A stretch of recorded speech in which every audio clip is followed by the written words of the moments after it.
Hey, what's good?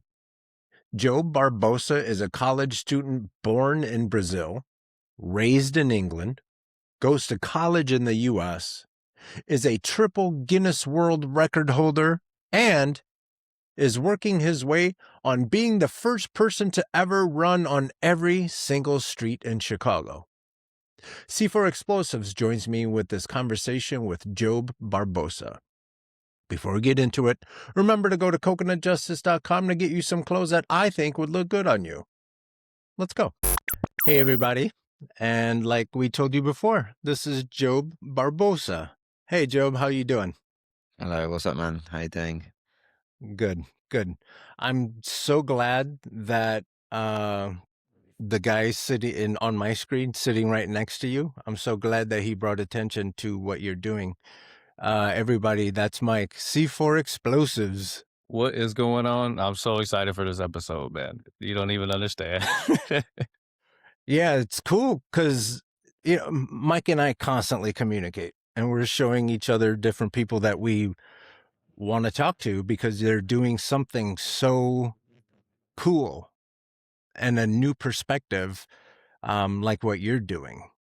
So share with people, your elevator pitch, like when you're explaining to people what you're doing right now in Chicago. Yeah, I mean, there's a lot to talk about, and of course we can delve in deeper into everything. But essentially, I'm on a mission to try to become the first person in history to run every single street in the city of Chicago. So this journey started back in August of 2024, and I essentially saw that there was this app where you can track where you can run in the city, and because I don't really like running, I actually hate running, but needed to run. All right, Because so yeah, you're a yeah, glutton for punishment. We're okay. Glutton yeah. for So punishment. essentially, how it all started was I suffered like a mountain accident where doctors told me I needed to get my body moving because I suffered from frostbite and A hypothermia, mountain. and Which mountain so did you try to? Mount Did you try to? Washington in New Hampshire. Okay. Yeah, and so I was hypothermic, frostbitten. And so with that, doctors told me I need to start moving. And I play soccer. But you can only play Uh-huh. soccer kind of once, twice a week max. You Yeah. can't really do it every day. So I turned to running because you can move your body every day with running. And Yeah. so with that, I started running. And I thought this is very, very boring. So I tried to search up different ways to like kind of gamify it, make it more fun. And there were some Yeah. things, but I came across this app where you can track how much of the city you can complete. And I saw that the person in first place was only at 45%. So, and he's been doing it for years and years and years. Is So I it thought for Chicago specifically, or is for it for Chicago, but any it's city? basically the whole world. So Okay. there's Okay. different, yeah, there's different cities around the world. So San Francisco is complete. I think, yeah, other different US cities are complete as well. But Chicago, there was no one that completed Chicago. There Yeah. was some 45%. And so I thought, okay, let me be the first person to do this. So yeah, this journey's been That's so fun. cool. Been going And you were everywhere. living in or near Mount Washington. Where were you living when you decided to No, make this decision? I was living in Kentucky because Okay. I went to school in Kentucky. Okay. So yeah, I was just traveling. It was just kind of like a road trip. And so I So, decided to no, into not that we hate Kentucky. Like we have a passion for our hatred of Green Bay, it. but Kentucky. So is this like you're trying to take the throne from a Chicagoan, or like you trying to pick a fight with He only had Kentucky? 45%, man. Come on.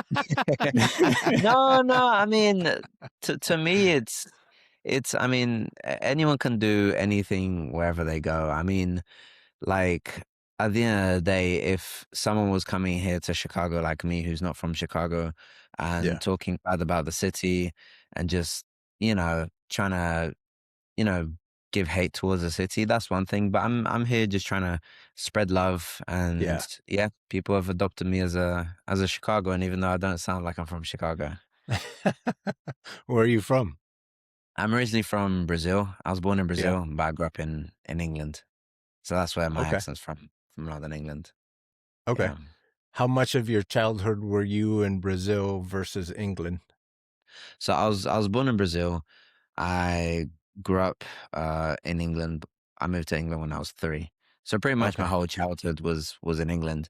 Yeah. And That's why then I was trying to see if we were experiencing the perfect blend of Brazil accent with an English accent, you know? it's a fully English accent. Yeah. Yeah. So I'm fluent in Portuguese and English, but in English I have a fully British accent. In Portuguese Yeah. I just have a fully Brazilian accent. So it's no mix.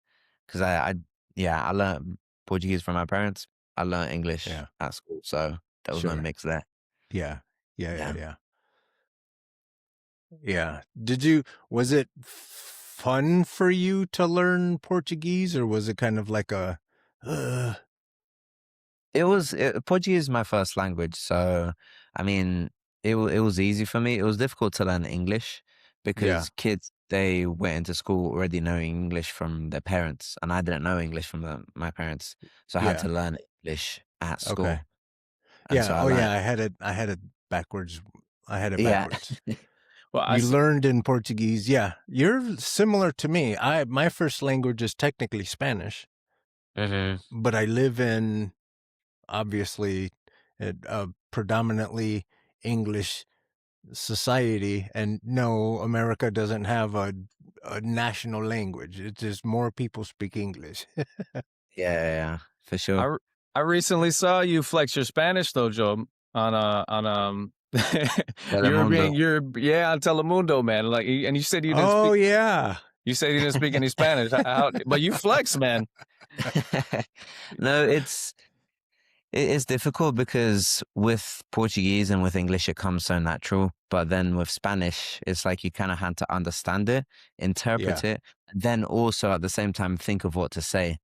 And that's where it kind of trips me up. So if like I have a good, easy conversation with someone, people think I'm fluent. But if it's like more difficult topics, then I have to Hmm. think more and I'm a little bit slower. But I rely on my Portuguese, which is very similar to Spanish to go by with the Spanish language. Yeah, you did your thing, man. So you've Yeah, been that was through. good. You've been. What's your completion rate right now? You're So I'm at 87. 87%. Yeah, 80. just over 87%. What do you have left? I've completed every single neighborhood. So there's a map of Chicago behind me. I've completed 77 community areas. There's over like 200 neighborhoods. I've gone to every single neighborhood in Chicago. However, there are some neighborhoods where I haven't completed all the streets, specifically the South Side because it's so big. And yeah, I mean, there's some areas where it's just like miles and miles of just roads and it's just derelict. And there's some places where it's Mm. just factories and just these old industrial areas and they still count as streets. So the South Side is very big. And so with that, yeah, I've got 13% to go, but I've done every neighborhood. I just need to complete like different streets in different neighborhoods, specifically the South Side. So a little ways to go still. Do you have an estimate in your brain how long you think it'll take to finish it? Yeah, so my final run of the city is going to be 14th of June, and I have to complete 13% by then. I started in August 2024, so it would have taken me, a little under 2 years to complete the whole city. So yeah, there were times where I ran every single day like for weeks on end. So back in July of 2025, I did like a little challenge to myself of trying to run every single day and at least a half marathon distance every single day. And it was very hot. And this is even before I started posting on social media because I post now on social media and a lot of people say you're just running the streets of Chicago just for social media. I only started posting when I was at 72%. Hmm. So I've been doing this way longer than social media.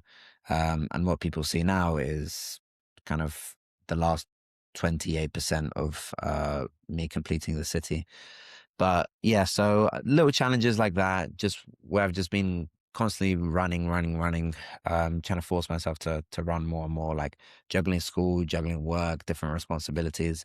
So that's why in some of the videos you'll see me at like 2 a.m. where I just don't have any other time you know, Squeeze to it go in, out to man. run. So What do you do yeah. for work? So I'm in school for psychology, Okay. and I have different training experiences.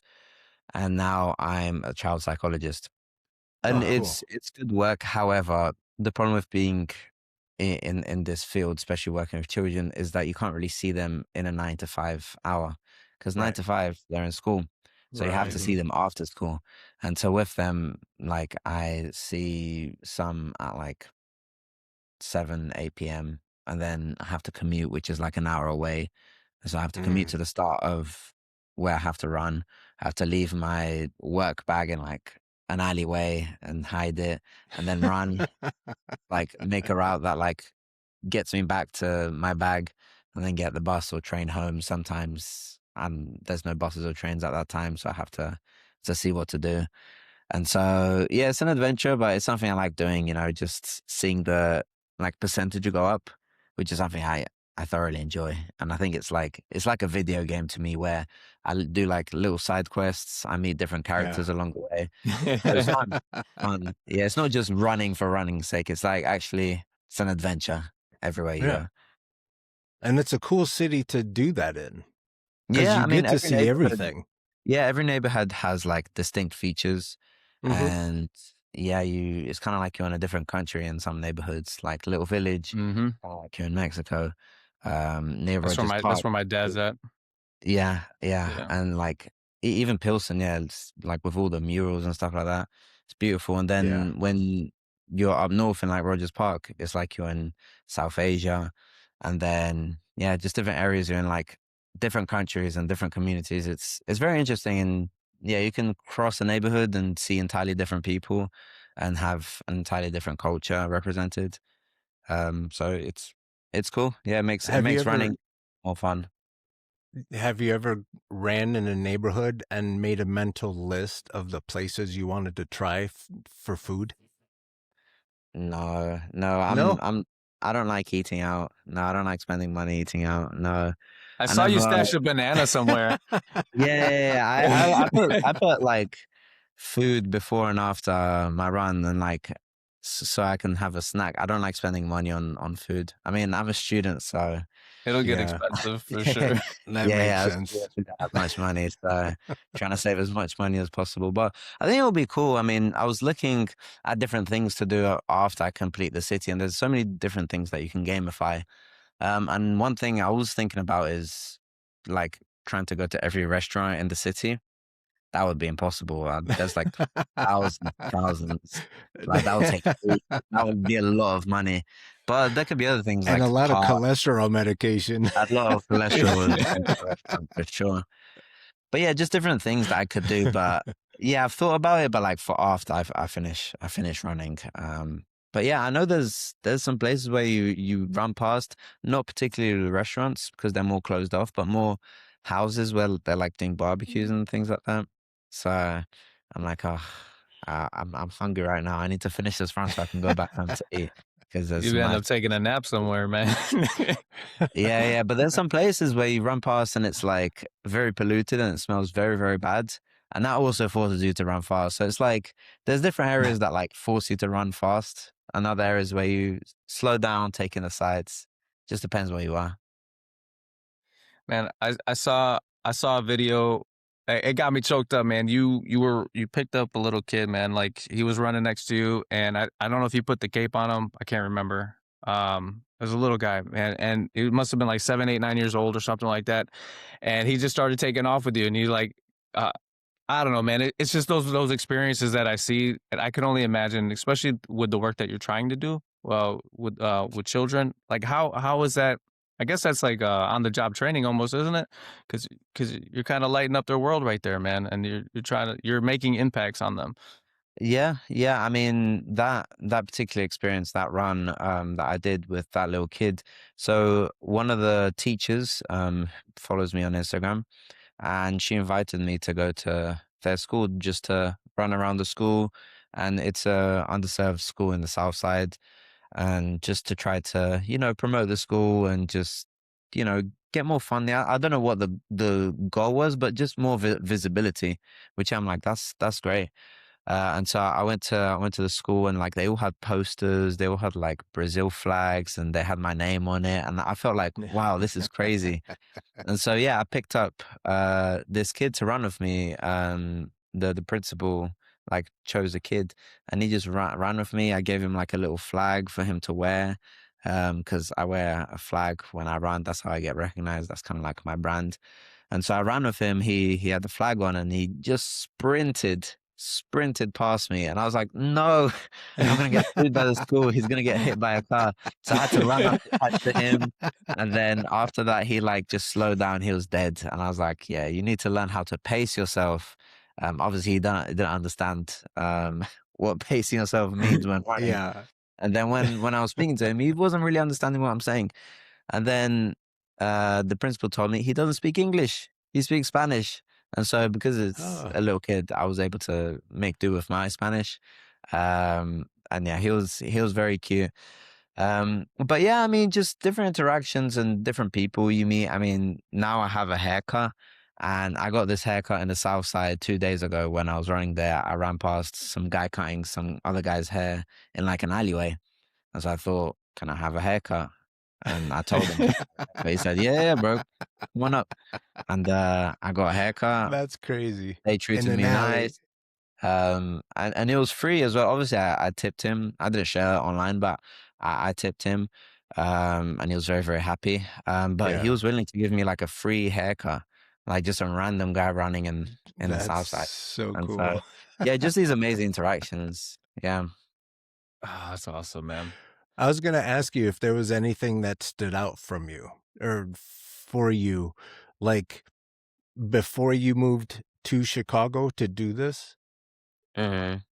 I'm assuming that you had a certain understanding or you were aware of the reputation coming out of Chicago, and then how does that compare to what you've learned from running through the streets?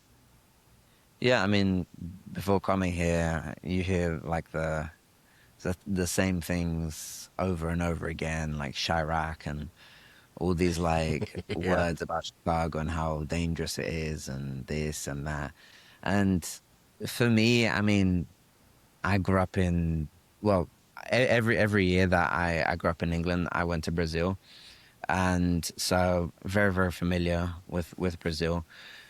And now I tell myself that the safest part of Brazil is scarier than the most dangerous part of the US or even Chicago, just because the amount of poverty that there is in Brazil and just these third world countries doesn't really compare to like somewhere Mm, like Chicago.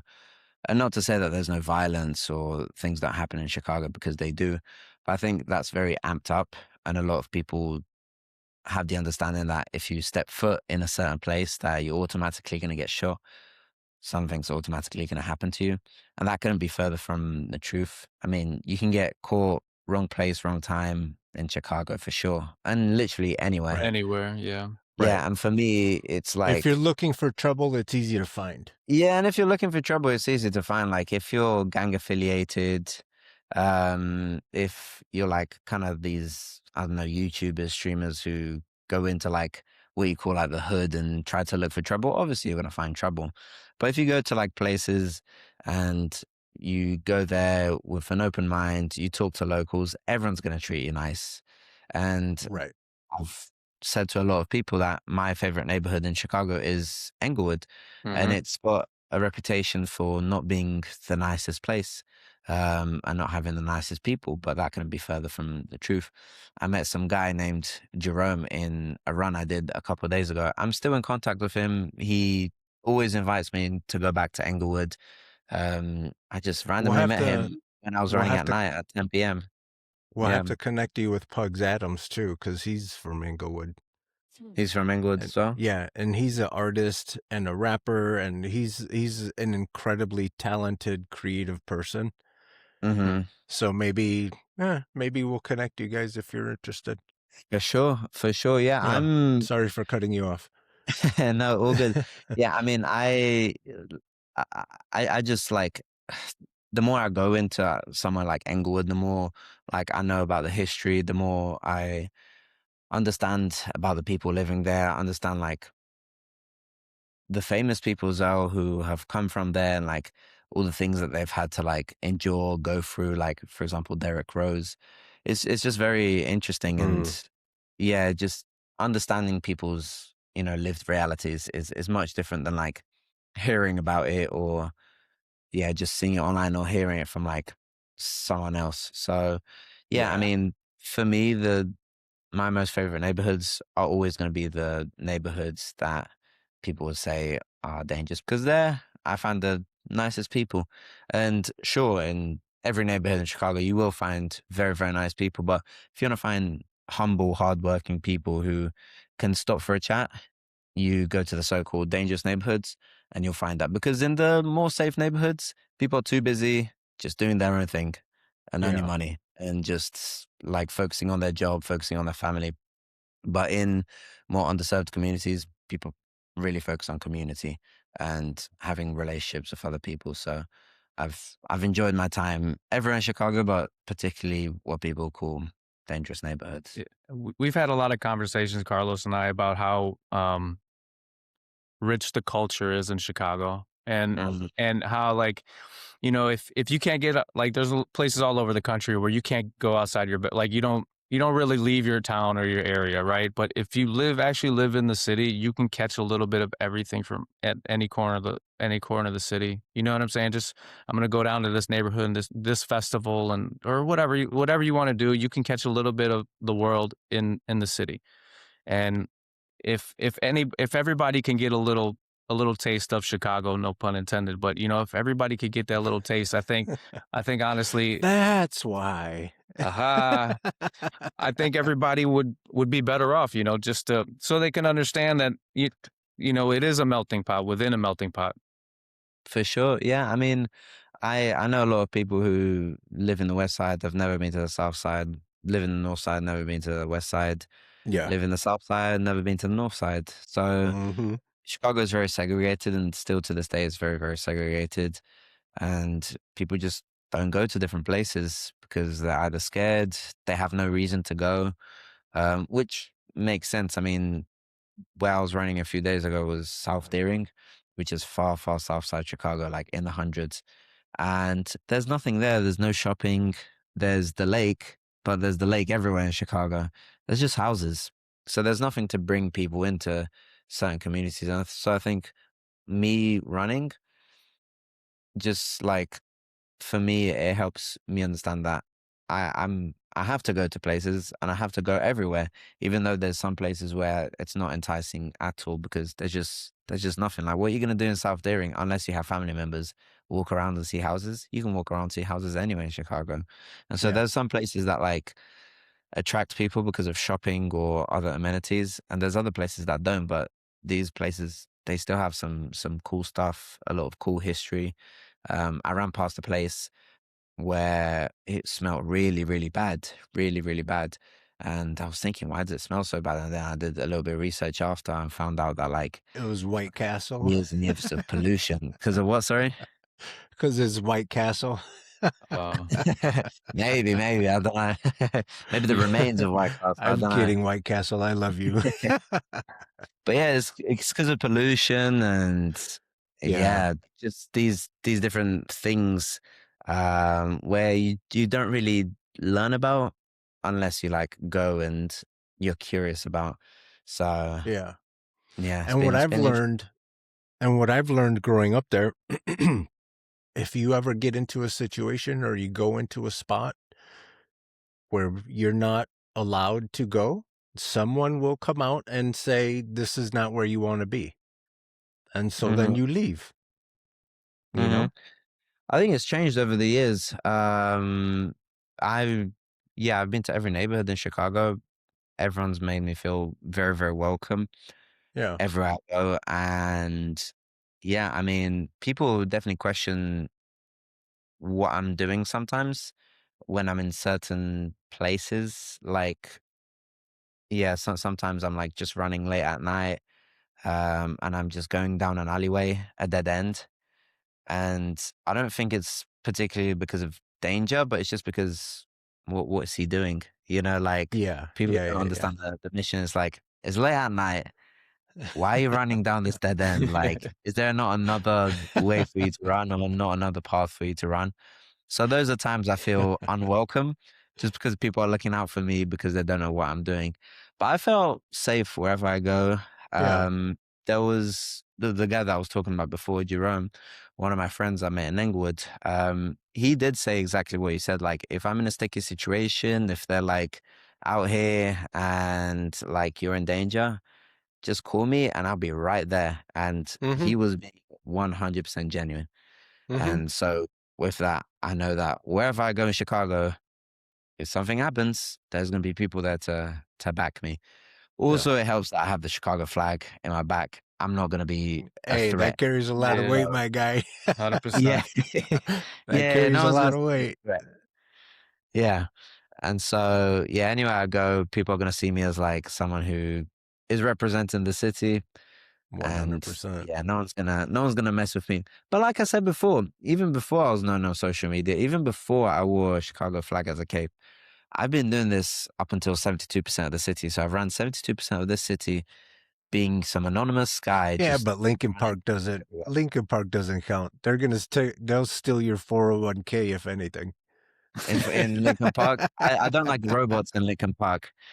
Lincoln Park is those robots, they're always in the middle of the road. That's Yeah. my Oh yeah, those little zippy yeah. things. Yeah, they're so annoying.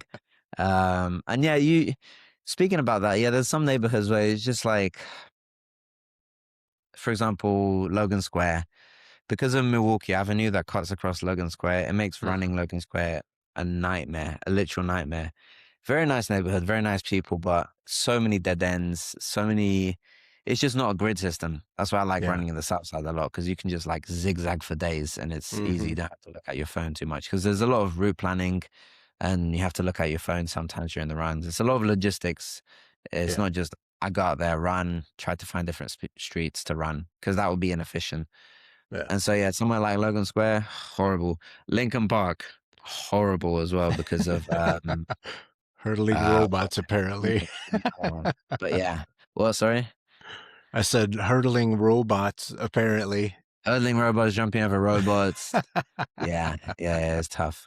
But yeah, like going to people ask me like what my favorite neighborhood is or like what my least favorite neighborhood is, and I can't really answer that because some neighborhoods I like, other Yeah. neighborhoods I don't like, but for different reasons.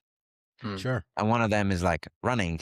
Logan Square is one of my least favorite neighborhoods to run in, but other people like Yeah. Logan Square. So I don't know. Yeah. You said June 14th is the day you want to finish. Why such a hard out? I kind of know why, but just kind of explain for those that don't know why June 14th is such a Y- hard y- date for you. Yeah, so June 14 is my final run of Chicago. I wanted to set a hard deadline just to keep me accountable, Mm. to complete the city. That's kind of when I expect to finish. And so, yeah, June 14 at 10 a.m. I'm gonna start at Oak Street, Michigan, run down, and then when I reach Adaby Wells, run to Buckingham Fountain, and that's gonna be the end of Oh, nice. the run, the end of Chicago. And so, I expect a lot of people to be there, thousands. So we're gonna shut down the street for it.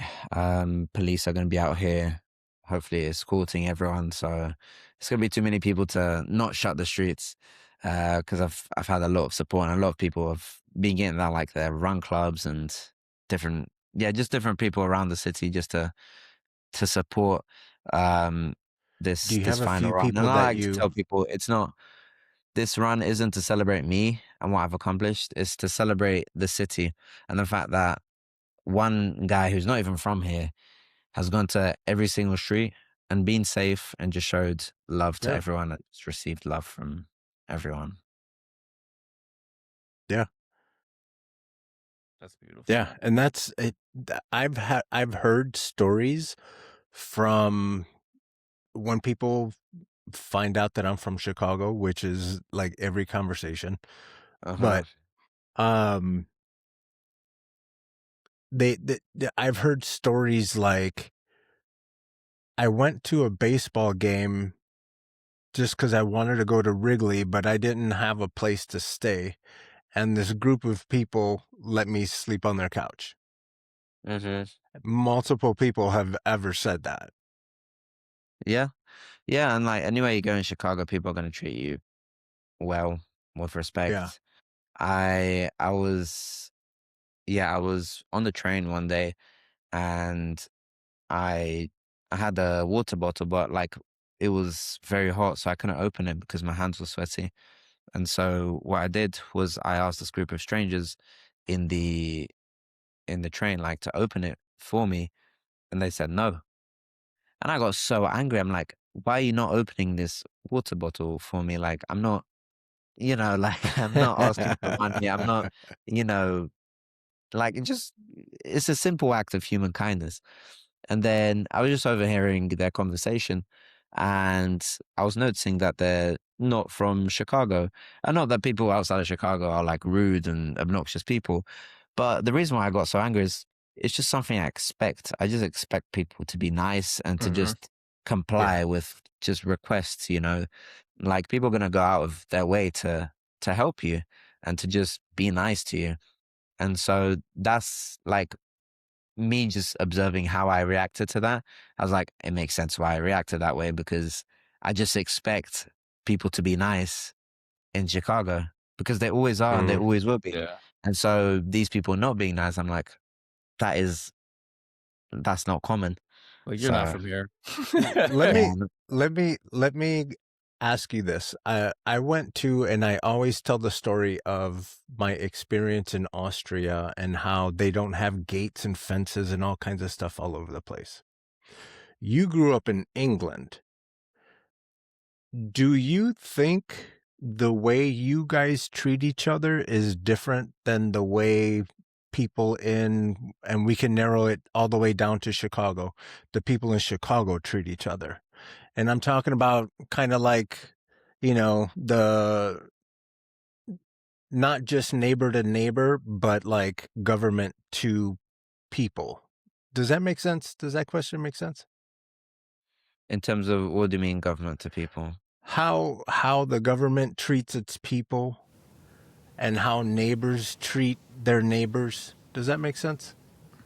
Yeah, I mean, if we're talking about like the two cultures I grew up in, like England and Brazil, yes, for sure. I think in terms of like how people treat people, it's like I think this is kind of like how it is everywhere in the world, and I definitely see similarities from the US to England to Brazil in terms of like the government does their own thing, but it's Mm-hmm. the people that are united against whatever policy, whatever's going on politically, Mm-hmm.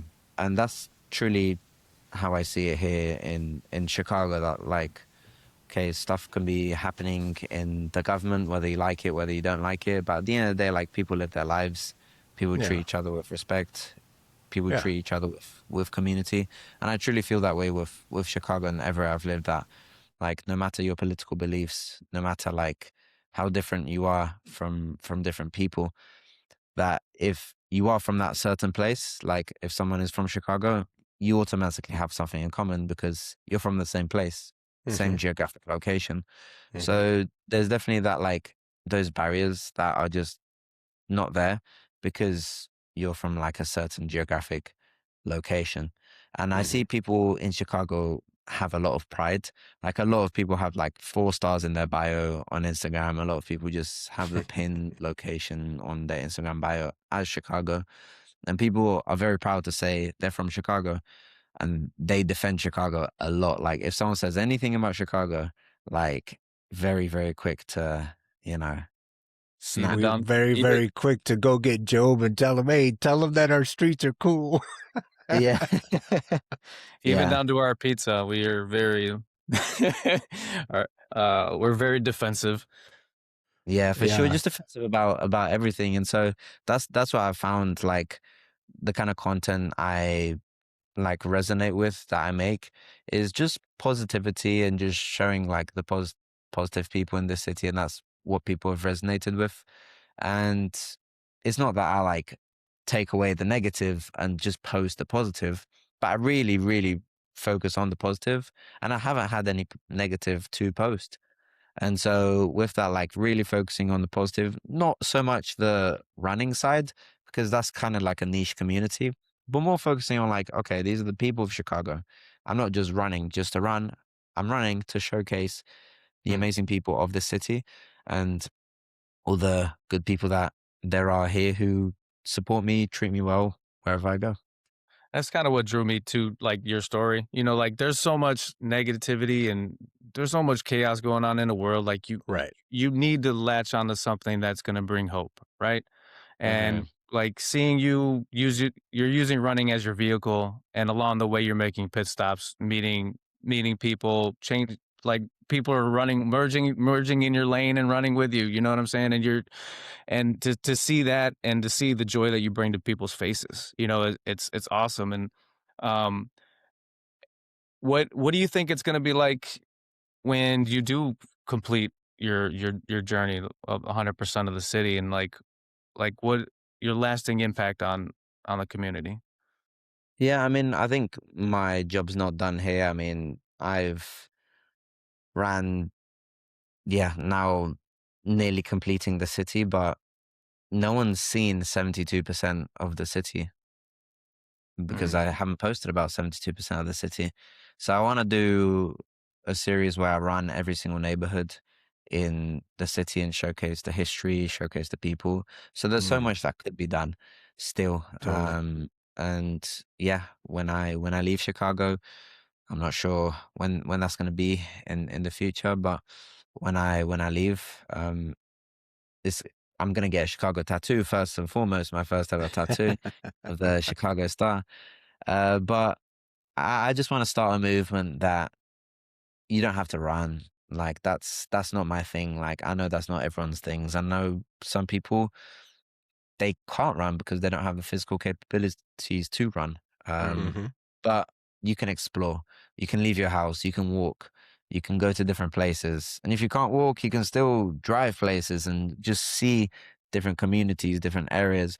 And so I think that's the lasting impact I want to leave in Chicago and everywhere I go. That the world is out there for you to explore. And despite what the media say, despite 100%. what just different, people say, you can go out there and you can make your own story instead of believing the stories of everyone else. That you can go out in different communities, in different places, and just explore and see for yourself instead of seeing it through other people's eyes. So Mm-hmm. yeah, I don't want people to care too much about my journey. I want people to care about their own journeys and how mm, I've inspired them to start their own journey of exploring just different streets of life. Because a lot of people, they don't reach out to people in their field. They don't go to different places. They don't take that risk. They don't quote unquote explore every street. They just stay in their lane. And so I think Mm-hmm. with my story and what I'm doing, I want to get people to literally explore every street, despite what people say, like, okay, you might be comfortable in your job, but there's another street that could be explored, and that street could be fun to explore, so you don't have to stay in your street. You can explore different streets. And yeah, that's kind of the impact I want to leave with people. It's not about running, it's about exploring and just going to different places, whether that's physically or metaphorically. getting comfortable with being uncomfortable. Essentially, yeah. And it's been uncomfortable at times. I mean, I've had to run in like sub 0 degree temperature, when it's really, really I was warm. gonna Really, ask you. I was gonna ask you if you run in the wintertime, and that's a I do yes. run in the winter. Yeah, I prefer running in Oof. the winter because you can run faster because otherwise you'll freeze to I'm death. glad you're in psychology. I am so happy you're in psychology because you are nuts. I've been told. But no, I mean, the hardest part about running in the winter is you have to get out there. And when you Yeah, get out there, it's cold. But when you get out there yeah, and you start running, it's easy. Very, very yeah. easy. You warm up quick. You warm up quick. The problem with running in the summer is that you dehydrate really quickly. Luckily, Yeah. there's parks that have water fountains, but you can dehydrate really quickly, so you go slower. So I like running in the winter versus That makes running in the sense. summer. Yeah. Would you Um, rather run in slides or water boots? you've seen that, yeah, slides or yeah, rain boots. Yeah. I'm running a marathon in slides in a few days' time. So yeah, if that works out, I'll be good. But I prefer running in slides. I ran a half marathon in slides, and I got my best time in running in slides. And Ha- uh, Have you healed up since your water boots? no, I'm gonna have scars for life. So Uh, for those of you who don't know, I ran a half marathon in rain boots, and it was raining, so yeah, it made a little bit of sense. But I was going for a world record, and I understand why people don't go for world records in rain boots because I didn't wear long socks, I didn't wear pants. My calves were absolutely obliterated. The chafing, like I lost so much skin. I got like I don't know what degree of burns I got, but it was nasty. Yeah, oh, That's that's something tough. I won't do again. Yeah, I felt so bad, man. I was like, oh my goodness. I saw this video. I'm like, oh my God. I know. I I didn't couldn't even expect it to be imagine. but that that's bad. just it. Like you're testing your character and you're trying to figure out who you are as a person. So you put yourself in these difficult situations, and sometimes you're just like, okay, that's the boundary. My bad, right? Yeah, I mean, sometimes And it you pays keep off, moving. sometimes it doesn't. Like the half marathon I did in slides. I didn't prepare, like, because it was snowing the week before that. I was gonna try to run in slides, and so I didn't prepare for it, and I just wore. It was like I don't remember the temperature, but it was freezing. I wore like shorts and a t-shirt because otherwise I get too warm. Which it was miserable for a little bit, but as soon as I warmed up, it was good. But I didn't prepare for it, and it was great. It was the best half marathon time I've ever done, and it was in slides. It was like snowy in some parts, so I literally had to like slide like a penguin like this. Some of the slides don't leave my foot. But it was good. And then I did the half marathon in rain boots, and that was a completely different story when I thought it was going to be okay. So it's like, it's things like that in life where if you over prepare, you think Hmm. about the things that could go wrong. And surely there's a bunch of things that could go wrong. But if you over prepare, you're going to think about every minor detail and you're just not going to do it. So if you just go out there and do it, sometimes it's going to work out, sometimes it won't. But the important thing is you just go out there and do Man. it. That's what life does though, right? You think you got it all lined up, or you say I'm gonna wait until I have all these things in order before I do what I want to accomplish, right? And then you end up missing the boat, or you miss your time window, your time frame of when you can get that done. So like just going out there and saying, you know what, I'm not gonna wear water boots, or rain boots, and I'm just gonna wear Yeah, no, shoes like I want to. yeah. I mean, yeah, that's the thing. Like, I always told my parents that they've always told me like I'm a very stubborn person. And I've always told my parents, I don't learn by people telling me. I learn by me going through it. And And doing it, maybe yeah. that takes a longer time for me to learn. But at the end of the day, I learn. And so with that, it's helped me because if I listen to everyone talking to me about the dangers of Chicago and the dangers of running every street and the dangers Yeah. of running at 1 a.m., I want to do it. And so me getting out there and seeing it for myself has helped me understand that, it's people have different perspectives based on their experiences and what they've seen. But I don't want to have people's perspectives. You need it sometimes, but I think a lot of times you need your own perspectives. And with that, you can, yeah, do things and not listen to people who can be very anxious about certain things. Yeah. Yeah. What do your parents think about what you're doing? Uh, I don't know. They think he's They stubborn. think it's a little bit crazy, but like they they think it's a bit weird, the social media world. Um, yeah, they don't understand it. They don't understand it. It's like you're just running and posting stuff. Why are people watching you? You know. So they don't have an opinion. They like the Yeah. impacts I'm making and like the people I'm meeting and all that. But they don't see the point, especially my mom. Like, because for me, like what I do is I just go out there and do stuff that I don't prepare for, I don't plan for, or sometimes I don't think things through, like the one in rain boots. And then when she sees my leg all bloody, she's obviously gonna be like, "Why are you doing this?" And so I have to tell her, I don't know. And so yeah, they don't really have an opinion. They're happy I'm doing what I'm doing, and they're gonna be there in the final run with me. Oh, nice. But they That's don't really awesome. understand social media world. But they're happy. They're happy if I'm happy, they're happy. What's going on with school? Because I know in your post you said you mentioned something that something is expiring, right? Hmm. So what's going on with that? Yeah, so essentially with my school, I didn't get matched to an internship. And so Hmm.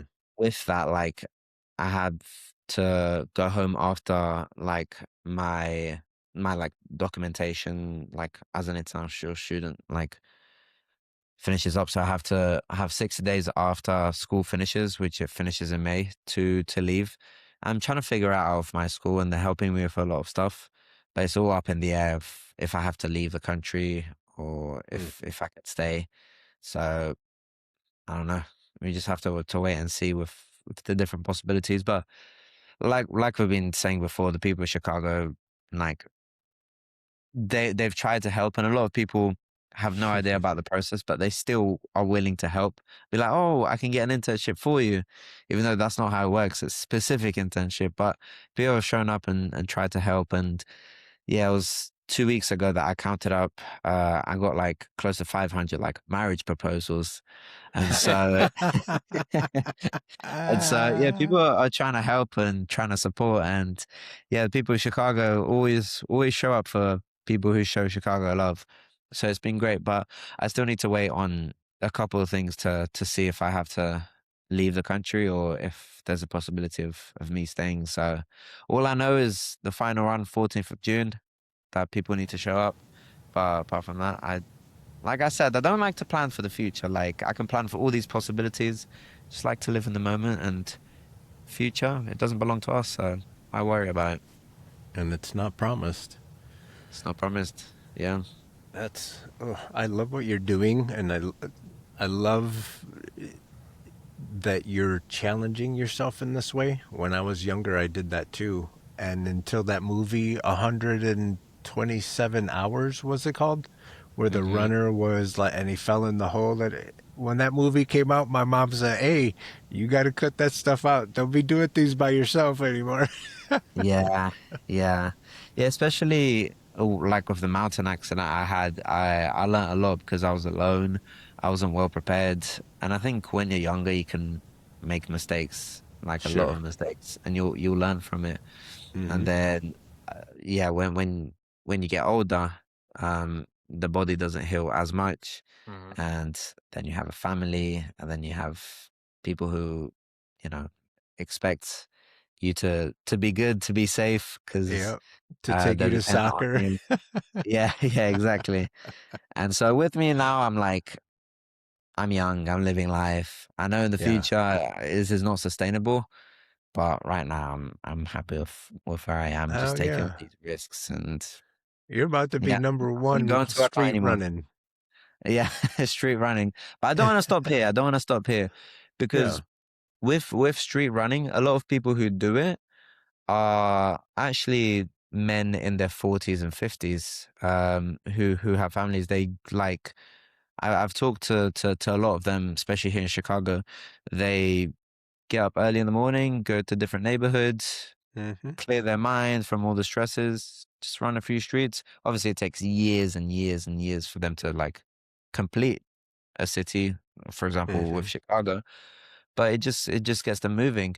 And so I think it's definitely going to be something I'm going to maintain in the future because the thing is with running the streets and trying to complete a city is you don't have to be athletic. You don't have to be good at running at all. You just have Right. to be able to move. And you Just can yeah. complete a city by walking. Obviously, that's going to take a decade for a city like Chicago, but you can Yeah. still move. So it's just like in the future, I'm going to be able to like complete different cities and just explore and go to different places. but I don't have to be a world class athlete. I don't have to like run at a certain pace. I just jogging, and even slower paces are even better because you can see Yeah. more stuff and you can do it more often, like pretty much every day. Especially like when my body isn't going to be able to recover in the future as well as it does now. Yeah. And so, yeah, it's kind of like a lifelong thing. It's not just, okay, I'm young, I'm doing this. Okay. Obviously, it's going to be different in terms of timing, in terms of how far I can run and all of that. But it's going to continue. And I think it's something I found that I can do for the rest of my life. Is there another city in mind, like on your bucket list? Yeah, I want to do LA and New York. Oof. Um, New York's, someone's done New York already. Like I think walked every street in New York. Maybe run as well. It's been done before. Just because there's so many people in New York, and yeah, it's just accessible to go everywhere. But LA has not been done before. Too many hills, too big, It and it this is run every street huge. is huge. Yeah, this run every street movement only started like at COVID, when people just tried to get into running, which a lot of They had people are now. nothing else better to do. No, nothing else better to do, exactly. And so with LA, it's 2 times bigger than Chicago, but Yeah. 2 times more hillier. Well, 10 times more hillier. So it's gonna be like 3 times more difficult. So Chicago took me about 2 years. LA is probably gonna be take me like 5 to 6 years. But what I wanna do in LA, content wise for Instagram, is I wanna like shave my head and then I can only cut my hair until I complete the city, just to That'd keep be me cool. accountable. And just yes, it's gonna be interesting, and people are gonna be invested. And so I don't have to be, because in Chicago I have to be like creative with videos, like think of different ways to like have interactions with people. Interactions I can have, but like, is this interaction fun enough? Is this interaction this? Or like, can I show this? Would people be interested in this? And so it's like kind of annoying to think of content Hmm. Yeah. sometimes, and I just want to run sometimes.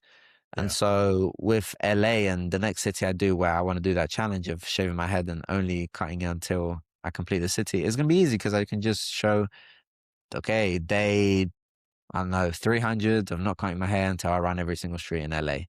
And that could be it Yeah. because people are going to want to see the progress and they're going to want to Hmm. follow the journey. And I'm not going to have to be creative with the content, which to me is like, I want to focus on other stuff and not just Instagram videos. Um, so yeah, I have a few ideas in mind, but yeah, I don't want to stop in Chicago. But that's the smart thing about what you're doing and what you've learned to this point is to be able to do these unique things that have a very unique audience. This Hmm. is the way you pitch it to them. You say, "Hey, pay attention to me. I'm going to shave my head." Yeah, yeah. I mean, I have a lot of people who follow me who are just runners, and Yeah. like a lot of people who just want to collaborate on stuff and just want to, get big and have a lot of people follow them. And I look at their page and they're just running. And it's Yeah. like, okay, if you're a world class runner, you can get away with just running because people look up to you because you're very good at what you do. But if you're Yeah. just a runner and you're just showing yourself in different races, no one cares. There's too many runners out there.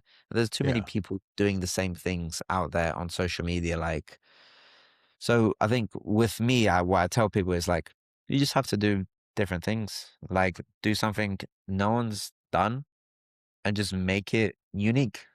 And there's a lot of people who try to copy other people, and you can definitely copy people's ideas and integrate it into your own. Like, Hmm. there was this one time where I watched a video where some guy, he had a dice and he gave it to different people in the run, and whatever number they rolled was how many miles they had to run. So I was like, I'm going to do this as well. I'm going to do the exact same thing, but I'm running the streets of Chicago. I can incorporate it into a run of Chicago. And so Hmm. it's like adapting, but to like my unique mission essentially and my unique journey. And so yeah, just doing different things to, capture people's attention. Because it's a lot of people out there, a lot of people posting stuff out there. So yeah, being unique is important. It's pretty crucial, and you're using Chicago as the template, right? So like when you go out into your other cities, you know you're not going to run in rain boots.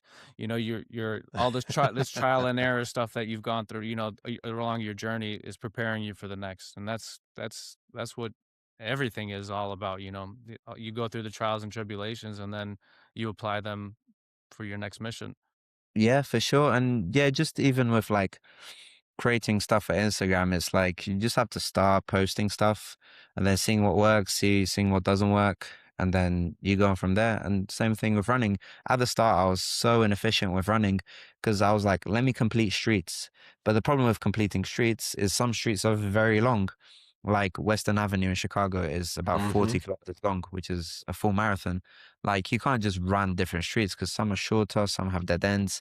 So instead of running streets, I don't do that. I run like different blocks. So like I go to a neighborhood Hmm. and be like, okay, I'm gonna target this block, and then I'm gonna target this block, and then I'm gonna go to this other area, target this block. And so with that, it's like you're completing different areas. And maybe there's a run where you don't complete any streets. And it's a little bit annoying when you see zero streets completed and you run like a half marathon distance. But either way you look at it and you're like, okay, I've completed a section, even though there's no full street completions, I've completed a section and that's all that matters. And then you see it grow. And so, yeah, I think that's synonymous with like life. It's like it's trial and error. You just try new things and Yeah. you'll only learn if you learn how to fail. And so that's what I've learned that Yeah. like you'll get consistent with consistency the more you do it, Yeah. essentially. I love that you said that because it's true. Mhm. You need to allow yourself imperfection to find out who it is that you want to be, Mhm. right? For When sure. you were a kid, what did you want to be when you grew up? I wanted to be a soccer player, Yeah. a professional soccer player. Yeah. I lived my life as a soccer player in college where you're training every day, Yeah. nutrition plan, everything. And that was good. So I got to like live my dream out without being a professional soccer player. And I was like, this is hard. This is hard work. Because there's Yeah. some times where you just go out there, you don't want to play, you don't want to train, but you still have to. But that's different from like not playing a sport like in college or just professionally where it's just like you can do whatever you want. And so I think that's the same thing with I think running. If like people forced me to run and like get on a specific training plan, eat a certain nutrition, I would treat it as a job and I wouldn't like it. And so Yeah. the realities of like what you want to be versus what you're doing is very different. And so yeah, I still don't know what I want to do in the future. I like psychology, but is it something I'm gonna do in the future? Who knows? In psychology, you can only Yeah. kind of talk to one person at a time. But with like social media and Right. different things like public speaking, you can like have a big impact on a lot of people, which is something I like doing. So I want to use my degree, but I don't know with what. So we'll I see. think, I think y- you, your degree, and people like you are going to be very necessary in the very near future. Hmm. Mike and I talked to a lot of grassroots candidates for Congress, and they're bringing that's part of their message is that now we know that bullying people and mistreating them isn't doesn't work. Hmm. So they want to invest more into like social workers and psychologists and things like that. So you talking with them, it I can see where those skills are still going to be helpful for you. Yeah, just making a positive like impact in the community, Yeah. whatever that may be. You know, just trying to share just positivity everywhere that there's good in people, and even though like what goes on in the world can you know be full of negativity. Like if you turn on the news, you're going to see like shootings, you're going to see wars and a lot of negative stuff. Right. But yeah, just showcasing like the positivity that there is out there and just small human interactions, human kindness. That's to me like the most important. So yeah, I'll definitely see like my degree as something I can use in the future towards something. I'm still not sure what it would be. But I mean, like you said, Yeah. Carlos, the future doesn't belong to us, and the future, we don't know. Yeah. It's And the not. way that you're living your life is you're going to figure it out, and you're not going to let anybody tell you who Job wants to be. Yeah, yeah. So I don't know. We'll see. We'll see what ends up happening. But I'm happy with how my life is at the moment and where it's heading, even though I don't know where it's heading. So yeah, we'll see. See, We'll we see. we had this conversation the other day, actually a couple days ago, about sowing seeds, and creating this positive energy in your life, right? And being, you don't necessarily have to be, I don't know, like broadcasting it out there. It doesn't need to be in a post, like Mhm. you're just interacting with someone like Jerome, and you just lit up his whole world, and in turn he did the same thing to you, and that's contagious. He'll go out and tell somebody in that about that story, and it cascades, and I think that's ultimately whether, this world is temporary, this life is temporary, but if we can continue to make those small blessings in people's lives, man, it catches on, and it will drown out all the noise that's going on out there. Mhm. For sure, I agree. Yeah, there was this one time, I think it was like last week or 2 weeks ago, where I went on like talking to the radio, WBEZ, and essentially like the producer who didn't know I was coming, she came to get me from the green room, and she's like, "Oh, I remember seeing you running in Logan Square of all places." But I saw you in Logan Square, and yeah, you complimented like my dog. You said, "Oh, such a nice dog."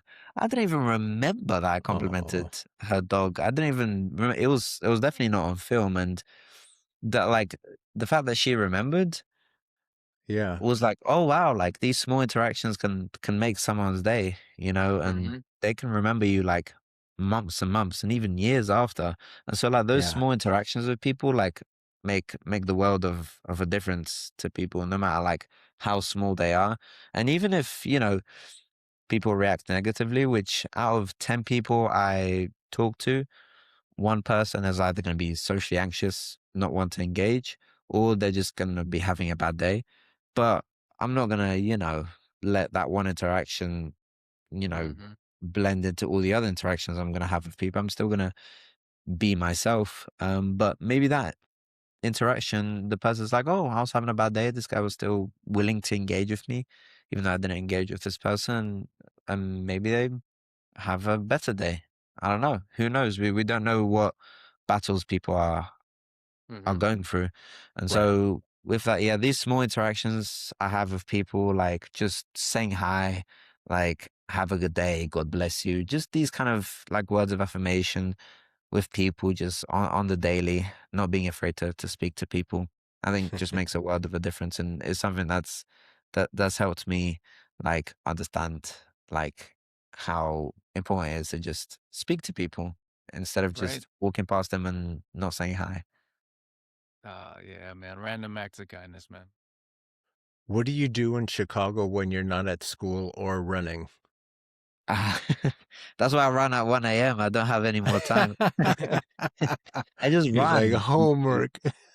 Yeah, so like for example, my typical day, if I'm going to school and on a run, I wake up, have breakfast, I work in a few different things. So I teach at my university. So I teach Oh, wow, students. cool. And so my typical, let's say Tuesday is I wake up, get breakfast, and then I teach. And Mhm. then I go to work for a few hours at school. I have my other job, which is Monday and Friday, but I work at school. And then I have dinner, and then I go out for my run, come back, edit videos, go to sleep, and that's pretty much it. And then when I go to the weekend, it's pretty much running because it's not about Yeah, running. Running is quick. It's yeah, about commuting. So there's a yeah, neighborhood. that's true. Yeah, and there's a neighborhood in the far south side of Chicago called Hegewisch. And in order to get there from the loop in downtown where I live, I have to take 2 buses, and that can take an hour and a half. So I get up, I don't know, whatever time, 9 a.m. I have breakfast, whatever, take a bus, get there at like 10:30, start my run 10:45, 11, run for 2 hours, 3 hours, depends, because I can't just run for 10 minutes if I'm commuting all the way there. And then I Yeah. come back, and then it's around about 3 o'clock, have lunch, edit a video, do a little bit of homework, and then go to sleep. So commuting takes a long time. Jeez. Yeah, it's the commuting. It's Yeah. not the run. Running's quick. Like 2 hours of your day, an hour of your day running, easy peasy. Commuting to places is the difficult part. And I take Yeah. public transport, so I don't drive anywhere. So Ha- yeah. Have you been on a run where by the time you got finished, the train or the bus has stopped running? Yeah. So one of my craziest runs was in July of last year, where I was doing a half marathon every single day, like a half marathon distance every single day. And so with that, I was in the south side, and I have routes pre-prepared. I have like 5 routes, like every time. So like I don't have to constantly keep doing routes. Sometimes I change routes on the train if like there's a delay and I can take another train. But more often than not, I have routes pre-prepared. And so there was a run I did in the south side where I started at like 8, 9 o'clock. And so I finished about 10 o'clock. And so I thought I could go home and go to sleep and then take a shower and come back. Or I could just stay here in the south side and then run the next day. I could sleep on a bench here in a park where I finished. And so, and so Man. I'm just going to sleep on the bench. It's warm, it's summer. I know I'm sweaty, but I'm going to sweat tomorrow anyway. So I was like, okay, let me sleep on the bench here. I couldn't sleep. There was too many bugs. It was horrible. And That's so I was another like, thing. Yeah. yeah. And yeah, I was just there. And so I thought, I can go home, or I could wait until midnight. And then this half marathon distance is going to count towards tomorrow. There you go. And so what I did is I was just there. So I was just scrolling from my phone on a bench in Avalon Park in Southside Chicago. And so when it hit midnight, I started running again. And so I finished the run, and I finished about 2, 3 o'clock in the morning. And I was so far away from the red line, I didn't want to take an Uber. So I went to get the bus to go to downtown. There's obviously no buses at that time. And so the first bus was coming at like 4:30. And so the bus stop where I finished off was next to like a park. And so there was a basketball court and there was a basketball there. So I just was playing basketball for like an hour, because I didn't have anything else to do. And I didn't want to run to the train. I didn't want to pay for an Uber. I was like, okay, I'm just going to go home. And so I waited for the bus, and there was a lot of people on the bus, like a surprising amount at like 4 a.m. So I came back home and I checked like the time, it was 6 a.m. And so I wanted to run like in the south side after I did all of this, like to conserve energy from commuting. But the fact that I got back at 6 a.m. the next day, I had no energy anyway. So it was a complete waste of time what I did. But it was a good story. Um, and not something I would probably do again. It was miserable. Absolutely miserable. I was safe. And I was good. that's one of the things like folks should get used to is interesting people have done things just to see it. And then even if it doesn't work out the way that you wanted it to, it's a great story. Never have I ever wanted to sleep on a park bench in Chicago. Never. No. I thought it was going to be better. Yeah, there's too many bugs in the summer. But yeah, I mean, and there's stories like things like that. Like if it made social media, you know, probably a lot of people would see it and laugh at it and like it and think of how ridiculous Yeah. it is. It's like I don't live my life for social media. I live my life for myself. And so I Yeah. think that's kind of the beauty of I think the content I post, it's like okay, sometimes I do these ridiculous things to do them, but it's like I do these ridiculous things because I do ridiculous things, not because I want to post it on social media. So Yeah. for me, it's not like, oh, I'm going out of my way to do something like that. Yeah. Yeah, I yeah, just yeah. do it. Oh man, you're gonna write a hell of a book, man, when this is all said and done, brother. Yeah, a lot of stories to tell. Uh, Now you mentioned that you're running after this. Where are you running? I'm going to Archer Heights. So it's next to Midway Airport. Mm-hmm. I'm Mm. basically complete with the neighborhood. I just need this run. However, it's not the best area to run in because it's very industrial. And so like there's Yeah. trucks everywhere. And so Yeah. it's like there's no sidewalk in a lot of these places in Archer Heights. So it's not going to be the most fun, but every street is every street. I can't Right. discriminate streets. I have to do every one of them. That's what's up, man. That's what I'm talking about. Do you have a favorite kind of tennis shoe, favorite brand, or it's just what you bought at the time? No, I go to the outlet and I see what's like $20, $30 and I just buy Oh it. my God, You he's gotta an be Yeah. angel. you gotta be He's an burning those angel. shoes, man.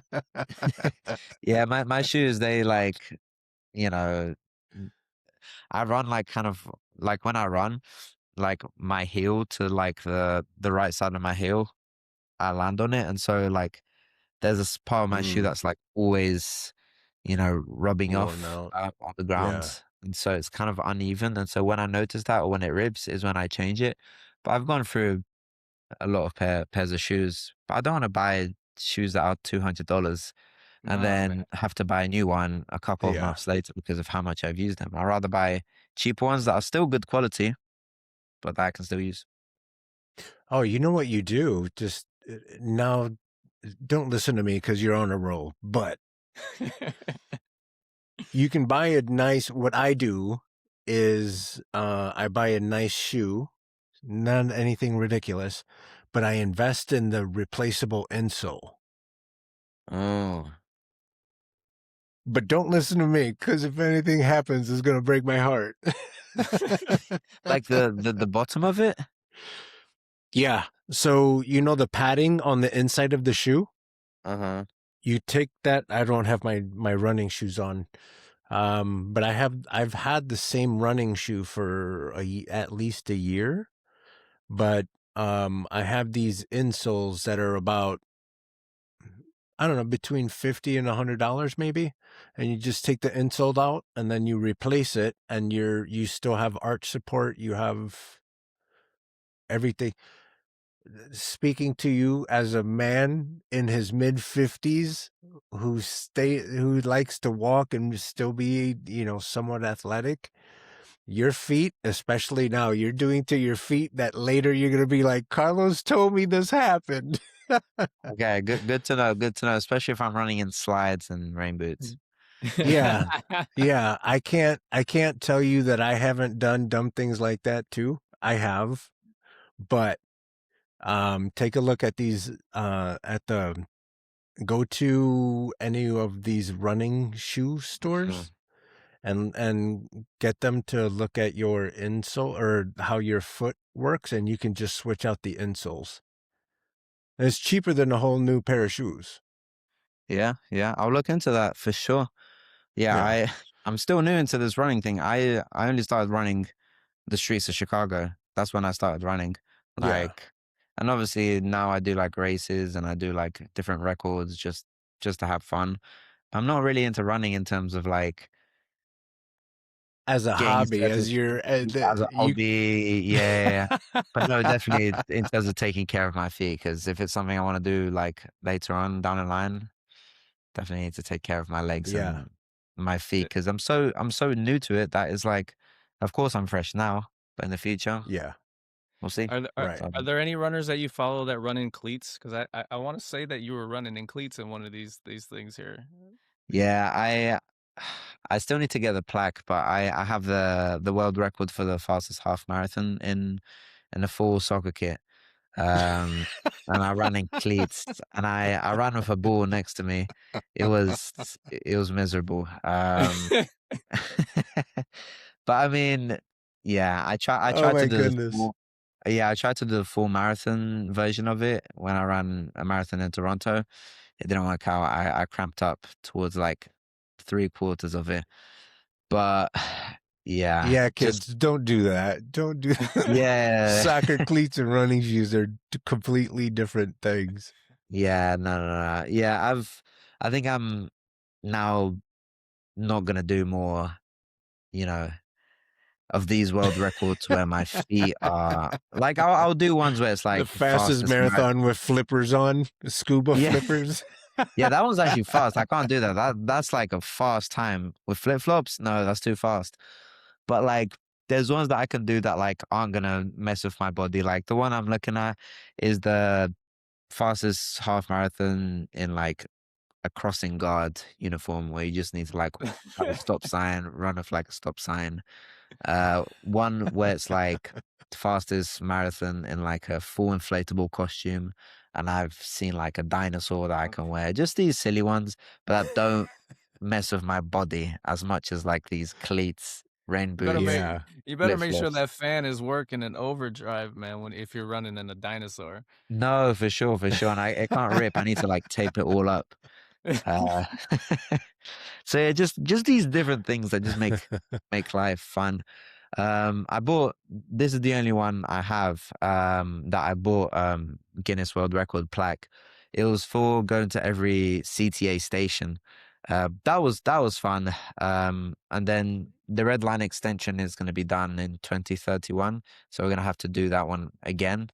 So I don't know. Huh. I just like doing things that are just random, just completely random, but it makes life fun, you know. I think life's more than Yeah. just going to work and just doing things that everyone else does. Oh, Maybe sometimes it yes. works, like, Yes. you know, running in slides where I can get my best time. Sometimes it doesn't, where my legs are all bloody. So yeah. Yeah. And it doesn't take much. It doesn't take much to do. Like, you put on some tennis shoes and went for a jog, and now a couple years later, here we are. Yeah. No, It literally. didn't Yeah, it just didn't it didn't take $1 million to get going. no, yeah. A lot of people think, oh my gosh, like they ask me like for running tips, and I just say, just go out there and run. That's it. Like, there's no Start. running tips, or just like you just have to get out there. That's it. Like, Your there's body's nothing gonna special you figure have to. out. Your body's Yeah, gonna figure out how you run. yeah, exactly. Like, you put one foot in front of the other, and you try to do that Yeah. faster. And if it hurts, do it a different way. Yeah, take a break or Yeah. do another exercise. Yeah, easy peasy. It's not complicated. But yeah, I think people have these like this mindset that like, oh, I don't know. There's these people that like try to get into running, but they think they need all like this equipment and all these things, and then they get there and they're like, "Oh, I'm not as good as at running or just whatever," because they have all of this stuff, but they haven't done like the simple, which is just to get out there and run, Just do it. you know. Right. Um, and so yeah, just with running in particular, just get out there, run. You don't need anything special. You just need to get out there. You just need to Just start. start. Then the rest, Get your feet sort of business. moving. Yeah, just start What do you moving. listen to when you're running? Do you got AirPods on and Yeah, the scariest thing about running are the cars because yeah, a lot of people They come flying. stop signs are just a suggestion. yeah. So it's tough. So I need to like put them in like the settings that I can be aware of my surroundings. But I listen to all different types of music. I don't have like anything particular. I listen to like Brazilian music, Brazilian funk, Mm. yeah, and different like rap music as well, just to keep me going. But a lot of the times in my run, I just ask people like what they're listening to, because like especially in the south side, like people blast music, and so I just go up to them, can I Shazam this? And then I Shazam it, and then I put it on my playlist. And so I think more than half of my playlist is just things that people have suggested me on my runs. And it keeps me going because it's like, oh, I remember where I was when Yeah. I put this song on my playlist. So yeah, everywhere I go in Chicago, I remember the streets and what I was doing that day and kind of what the temperature was and who I met. And so like your brain just makes these connections. So there's like, for example, when I go to O'Hare, I ran around O'Hare, which is miserable, but it was at 2 a.m., less car traffic, but there's no sidewalk. But every time I go to O'Hare, I remember the day it was, I remember what I was wearing, I remember the temperature, and I remember Yeah. kind of what happened. And so that's basically everywhere in Chicago that I go to. I can like kind of pinpoint what happened and like the interactions I had. So it's Here's amazing how a your brain makes these connections. Yeah. here's another fact about O'Hare that not a lot of people know. Do you know Fresh Prince, Will Smith? Uh-huh. He wrote his song "Summertime" in O'Hare. Oh, and like when waiting for a Well, he was waiting for a flight. Yeah. So the story goes, he was in Chicago and that he was working with a couple producers in Chicago. And I'm sorry, you guys, I can't remember right now. Uh-huh. But then they said, "Hey, here's this beat we want you to listen to." And he said, he just took it out of respect, right? So okay. apparently he gets to O'Hare. He's waiting for the flight. I think maybe it was delayed, so he's and he just throws this beat on, and it just grabbed him, and he wrote the rap, and then he let that flight go. He got back on. He went back into the studio and recorded it with those two guys. Oh, I think that was about the time I was running around the hair, so it must have taken inspiration from the run. This is back in 2024. He wrote it ages ago. But That it's interesting and yeah, it's like stuff like that that you don't know. Like you can run past a place and like not know about the history of the place. yeah, Like there was this in Englewood, there's like the first serial killer in history, in Chicago in American history yeah, was in Englewood. It was like the murder castle where he like just used to like trap people in like what he called the hotel. It was H. Holmes. And this is in Chicago, and it's just something you don't really know. Imagine if you run past it, you would never know that.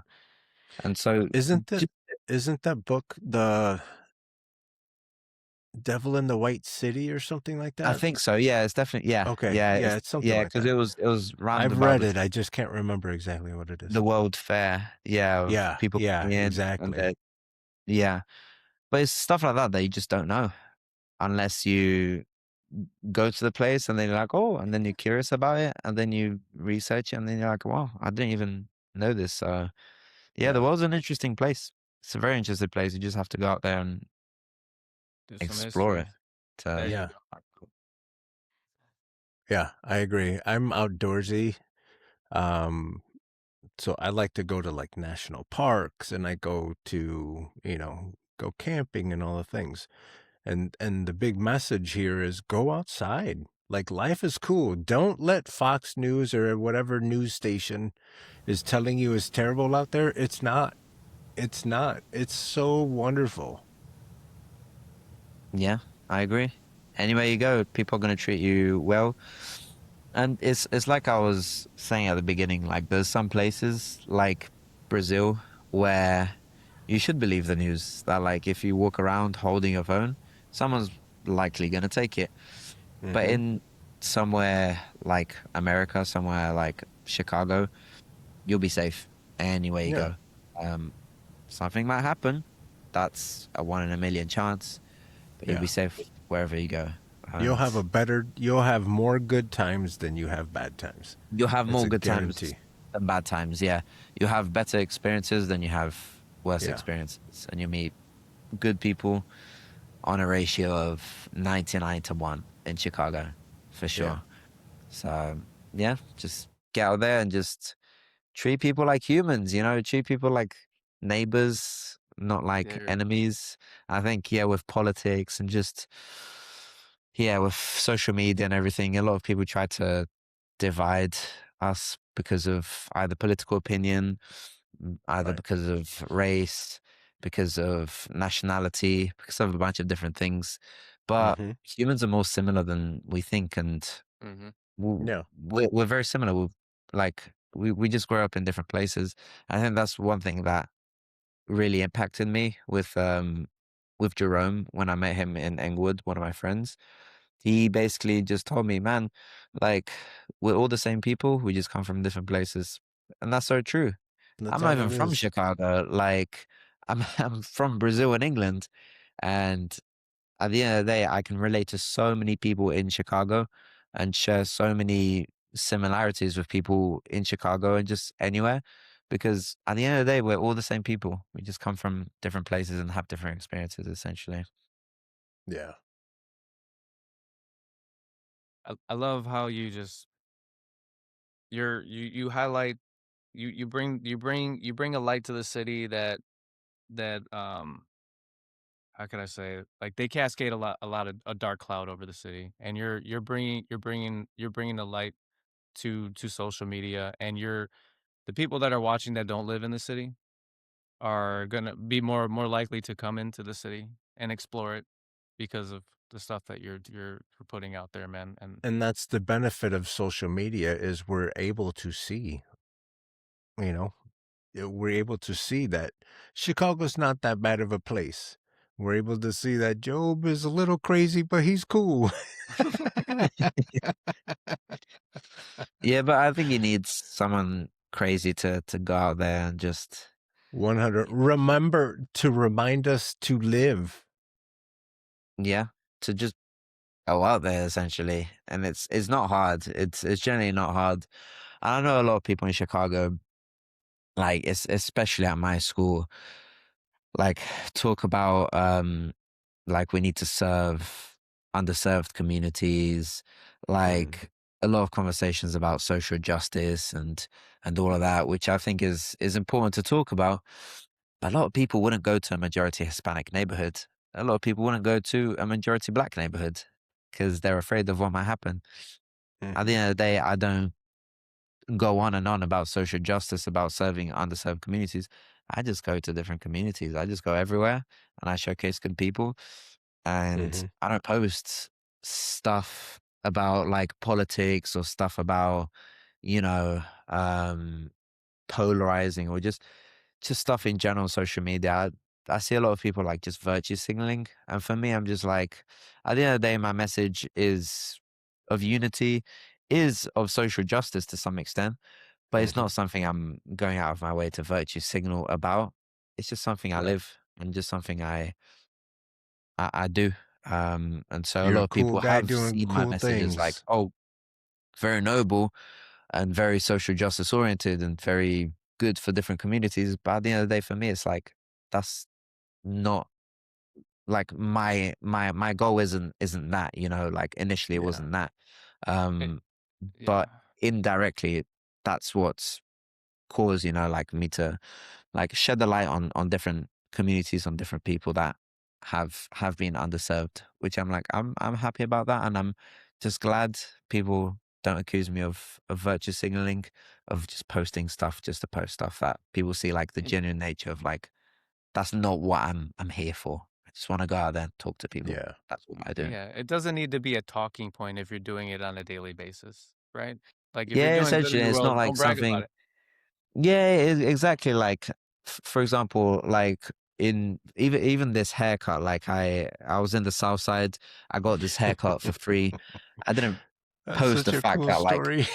yeah, it's a cool story, but I didn't need to post the fact that like, oh, I went out there and like he offered me it for free and I Yeah. paid him. Like that's not something, because for me in my head, I'm like, I don't know, it's a little bit of, I don't know, bragging and like Hmm. I don't want that to be the case for me. I just want to Yeah. go out there and just showcase the good in people. And I don't want this to be something like, oh, I'm going out here and I'm helping people. I'm this good person. Hmm. I don't care if people see me as a good person or a bad person. I just want to be myself. And people Yeah. see me as a good person, not because I present myself as a good person, but just because I am a good person. Because I just post the interactions I have and they're good interactions with people. So I don't worry too much about my image. but based on the content I post, my image has been positive. So I think that's something good. Like, I'm glad I don't have to put up a front of being this Hmm. nice, positive guy, and then I just do that for social media. No, I just on my runs I have interactions with people, and they're pleasant, and that's basically it. That's what's up, man. I love that, man. Yeah.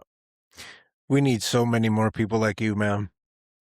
Or actually, let me say, like, because I do believe in, with my whole entire heart, that there are a lot of people like you out there. Hmm. You know, not to take your shine away, but there are a lot of people like you, like good-hearted people, not the adventurous kind. You're one Yeah, of we don't want more very people few. hating themselves. But having good people and bringing attention to good people and their good intentions, it's not always the bad news stuff. We need to talk more about this to show people that there are very good people out here doing unique things and bringing attention to And certain parts that need looking at. and Yeah, another part to it too is content creation, right? So you don't need to be you don't have to put on the front. You don't have to say do outlandish things that are doing that negative stuff just to get posts and views and likes and comments, right? Like you can actually go out in the world and do something that's good. Um and people will organically want to join along on your journey. yeah, for sure. And that's the thing, like a lot of the content that I could create with the runs could be me going out to different places and instigating fights with people and just Yeah. trying to be a pest, and that would probably get a lot of views and a lot of engagement. But that's not something like that's That's a hard remotely. life to live. Yeah, because you also Yeah. have to. Like, if you post something crazy or something like that, then people expect that of you. And so Right. you build a brand off of that. So it's like, whatever you go viral for, whatever you're known as, you have to constantly keep up with what you're known as. If you're known Hmm. as a prankster who does these annoying things to people, people are always going to expect you to be that way. And so you have to do those types of things to keep up with that and to get people to watch you. And so the good thing I found with social media is if that you're yourself and that you just post stuff about yourself, you don't have to keep up with anything because people tune in because they want to see you essentially. Yeah. If you post Right. positive stuff, that automatically allows you the future to post more positive stuff because that's what people expect of you. And so I started Hmm. by posting positive stuff and continue posting positive stuff. And if I do post something negative, people are going to be like, wow, no, I don't like this. I need to Hmm. see positivity. So it's, you kind of make like social media what you want it to be. And you're going to be known for what you put out. And that's what people Right. are going to expect of you. So if you post something that's positive, then you're going to be known as someone who's positive. Then you can keep up with that and just be yourself. A lot of the guys that or guys and girls, just people we bring on the show that are running for Congress, we always talk about the like consistency, in their messaging. And a lot of the grassroots guys, if for who they are when they're day one to if they get elected or whatever through their whole campaign, if they are who they are genuinely, then people will be more likely to vote for them or follow them or like their content or like their music or like their art or whatever the case may be. Whatever it is you're trying to put out in the universe, people will be more likely to enjoy it with you. For sure, yeah. And I had a family friend in Brazil that wanted to run as like a politician in the local, like it was a local city, very small city. And I think I don't know what position it was, but essentially with them, like they asked me like, what should I do to like become a politician? And then I told him like, you don't become a politician, you have to be a politician. Like you shouldn't start being a politician because you're running. You should be before, like you should be known in society as someone Mhm. who is gonna benefit people, not because of your position, but because of who you are. Yeah. And so, yeah, I think that's the thing with a lot of things in life. Like a lot of people, they want to become something instead of being that, you know. And so, yeah, I've used that in my life a lot. That like, okay, if I want to create content, I don't have to become a content creator. I just have to be someone who creates content. You know, like I don't have to It's just that have all simple. the cameras set up. I have to have all of this. I have to have all of that. No, you just have to go. You know, same thing with what I was talking about running. You know, like you don't have to have all the best shoes, all the best equipment to become a runner. No, you just be a runner, and then you can get all the Right. equipment or get everything that you need. So yeah, I think that's so important that like people want to become instead of just being in the moment. So yeah. Damn. What do you think Buckingham Fountain's gonna be like when you get there?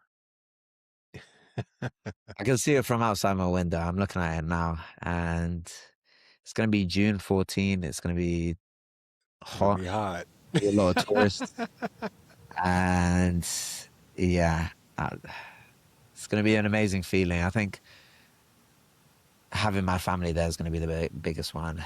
Um, Seeing like the impact I've made in the city um, is gonna be amazing. Um, yeah, and the good thing is that social media spreads, so a lot of people are 100%. there, and local, national, international news is also going to be there.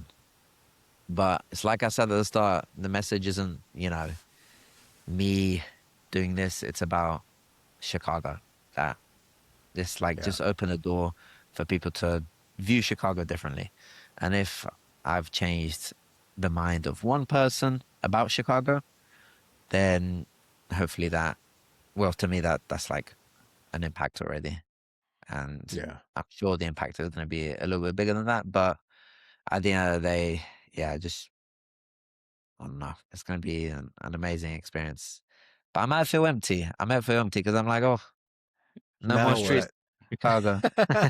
That's But it. in the future, there's always going to be streets. The Obama Mhm. Presidential Center in Hyde Park, that's Yeah. being built. There's going to be streets there, and then there's other streets that are going to be built. So it's like I'm going to reach 100%. But I'm gonna always have to come back if I leave Chicago to have that 100% completion, like There's Yeah. solidified. always construction in Chicago. Always construction in Chicago. Always gonna be new streets. Yeah. What's the biggest pothole you came across? There was this one time where I was running in the rain, and it wasn't a pothole. It was more like literally a river. It It was not a river. It was like it was so much water. But I ran so to the right was a sidewalk, but it was like grassy, and so I had a bunch of water. And then to the left, it was just so much water. So I ran in the middle, like in the curb, and Yeah. then I tried to do a turn, and then I lost balance and I fell in the water, and like my headphones completely Oh like no. were soaked and they weren't working anymore. And so yeah, so when it rains, it's not fun. It's not fun when it rains a lot because there's some places you just have to go around, or like when there's a water pipe burst or something like that, it just makes it Yeah. miserable. You just have to go like around. But a lot of the times I like to take shortcuts, but the shortcuts aren't good. Like through like train tracks, they're like huge high fences where it takes longer to like climb the fence than it takes to like just go Yeah. around. But I'm stubborn, so I'm just gonna try to climb the fence and pretend it's shorter, you know. So just different adventures. But yeah, Have you ever there's some areas that have a lot of potholes, a lot of potholes. But for the most part, the sidewalks in Chicago, they're very good. any dogs? Do you A lot of outrun any dogs. dogs? Yeah, two of the scariest things: cars and dogs. Horrible, especially dogs on the Yeah. loose. Yeah, you just like, or not even on loose, but like that, like bark loudly. You're just running, and then they just bark so loudly, and they just like, Startle you. yeah, It's 2 in the scary. morning Yeah. and these dogs are going off. Sorry? It's 2 in the morning and you got these Yeah. dogs, their dogs are barking and they're like, oh man. No, they're asleep. They're asleep. They're not crazy enough to be up at 2 in the morning. They're asleep. No, it's not. No, in the morning, I know to be on alert. Like nothing scares me or startles me in the early morning hours because I know I have to be aware of. I don't even have to be aware. I just know that like there's no one out there 2 in the morning. Like people say, oh, why don't you run dangerous neighborhoods in the summer at 2 in the morning? Okay, that's the perfect time. No one's awake. Yeah. So yeah, I'm a little bit more alert because obviously it's early morning hours and stuff does happen early hours, but I'm aware, so like You're dogs don't. already running, so you just keep running away. I just keep running away if something Turn it happens. up a Yeah, but then notch. there's Jerome, so I'm sorted. Have you ever been running in the early morning and been at a park or something and seen any kind of ghosts or any kind of activity? No, No? no, never.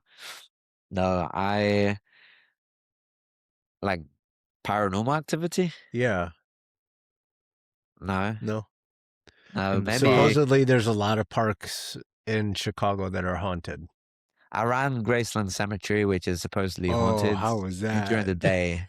So probably nothing during the day.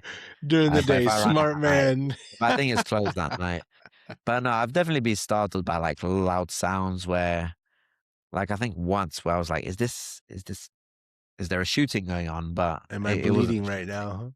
But that's always in the back of my mind, because it's the US, like guns are legal here. But 100%. yeah, no, nothing that's like startled me. No Yeah. paranormal activity as well. That's random. No, it's not. I used to run around my neighborhood. I grew up and lived in North Side, Albany Park and all that stuff. And I used to run around Horner Park. And Horner Park is one of those. And I would run with my dog, and my dog would stop and the hair on the back of her neck would stand up. And she would just start growling into the night. And I'm like, nah, bitch, we going home. Like, Did you already run Horner Park? I've run around it. Yeah, Oh, so you're good then. yeah, yeah. I've seen people like run in Horner Park because there's good trails in Horner Park. I've never yeah, been in Horner Park, but I've run around it. yeah, That was yeah. It's a lovely place. Just be careful at night. Yeah, not at night, not at night. I'm gonna not go to it at night now. Do you got any interviews or anything coming up that anything besides running that are on the agenda? No, Publication? I have a lot of people inviting me to speak on the radio. Um, Mm, but the thing is, I've been on TV, I've been on the radio. The problem with that it like attracts a different kind of audience. It yeah. attracts an older audience that doesn't really interact Mm. with content online. And so a lot of my followers, they're older, and I want to try to target more of the younger generation. I think that LA cutting my hair and then letting it grow out until I finish a city, that is targeted towards more of a younger generation. But I think going to different neighborhoods and talking to different people, that is targeted more at older generation who's like proud of the city. And um yeah, because the younger generation would want to see me get in a fight with someone, but the older generation likes that positivity. But yeah, so I have invites to like some TV interviews and radio interviews. A lot of them, I'm just like, I want to focus more on social media and I want to focus on just running, just Yeah. trying to complete the city by 14th of June. I've done it all. Like I've been on TV, I've been on the radio. It's fun, but it gets kind of like boring after a while because like what's bigger, what's better after this? Like at Mm. the start when I was running with a flag as a cape, it was so cool to be recognized. So cool. Like people wanted to actually take pictures of me. That was like the coolest thing ever. and like them asking questions about running. But now I'm like, at the start it was cool. I know I still like interacting with people, but it's lost that edge. So it's like sometimes I don't even like, I just wear the flag as a cape just for a video, but I don't really wear it because I don't want to be recognized, because I just want to focus on running. Because sometimes I can do like a short run, but it takes hours and hours just because I'm out there interacting with people and I want to talk to people, and I talk to people like half an hour to 45 minutes at a time. And so, yeah, I've tried to now just focus on my running and focusing on like completing the city, because I've kind of done it all, which is amazing. And I'm so happy to like have done a lot of cool things with the media and all that. But it gets to a point where it's just like, it gets a bit boring, because Mhm. what else can I say? What is bigger? Bigger is probably at the national level. But the local level, I'm like, if someone invites me for like a radio interview, I'm like, I'm gonna be answering the same questions. I'm gonna be, Yeah. having the same interactions, and it kind of gets boring, because I'm like, I like having like conversations like this where it's like just about anything, about different, Yeah. topics of life, or just life philosophy and things like that. But typically, just in interviews, people just ask me about running. I'm like, oh, Same bullet points, same same Not bullet us. points. We What's in we the like to neighborhood? talk about food. It broke my heart that you said you don't spend money on food. I'm like, what? I'm like, not even Garrett's popcorn? I've never had it. Yeah, I've never had it. Yeah, I'm Whoa. not. I don't know. There's people who can talk about food in Chicago. There's a bunch of, and it's like I've been saying before, like runners in Chicago, people who post food about Chicago. There's so Yeah. many of them. I don't want to be those Yeah. types of people. I want to be No, you don't different. even have to I post will about it. Just enjoy it. just to have it. I Go to wish Winner's I wish Circle and I have them could talk send shit to you you. I wish I could send you a gift certificate right now so you could just go. As a matter of fact, let's see. I'm gonna leave myself a note. Yeah, send me. I'm happy. I'll give you a review. Okay. My honest You review. don't feel pressure to post it. Don't put anything out there if you I just want to introduce you to Garrett's popcorn. It I has know to be the there's one at the Chicago loop. mix, or I think they're calling it the Garrett mix now. Chicago mix, the cheese and the caramel. I'll try it. I'll have one like right next door, so I'll have to try it. Oh, all right. I'm gonna send gift certificate. Amazing. I'll happily take that. Thank you. Is there anything else you want to promote out? And by the way, man, we I know you don't like doing radios and stuff, but just your time is, I know, is valuable, man, and we really do appreciate your time. No, I For appreciate real. it, man. I appreciate it for For sure. real. Yeah, we're out here. Um, I'm glad to be chatting. Yeah, for sure. is there anything down that you want to get out there, that social media handles, or anything else that you want to get out? Just my social media, my Instagram. Hey Job. That's it. That's Is it. there any way for people to do you have like a tip jar or is there any way for anyone to be able to support you? I am going to be running the Bank of America Chicago Marathon in September, and I'm partnering up with an organization called My Block, My Hood, My City. And what they do is exactly what I'm passionate about. So they get these youth from these different communities in the south and west side of Chicago, and they essentially bring them to different areas of Chicago and show them like the city. And so I'm partnering with them. Their founder is called Jamal Cole. And what he's doing is he is living in every single neighborhood of Chicago 1 month at a time. And so it's very cool what he's doing. So he's like, for 1 month, for 77 months, he's living in a different community essentially. And so he just That's does that through awesome. like, Yeah, yeah, right. Airbnb. And so he's gone on a run with me, and I'm like, oh, what neighborhood are you in? So I can get a run in with you. And a lot of the neighborhoods he's been in, I've completed. So I'm waiting for him to go to like a neighborhood that I haven't completed fully. But he's doing That's amazing awesome. stuff around the city, and I've been able to like meet so many different places, like different people who are in such amazing places around the city.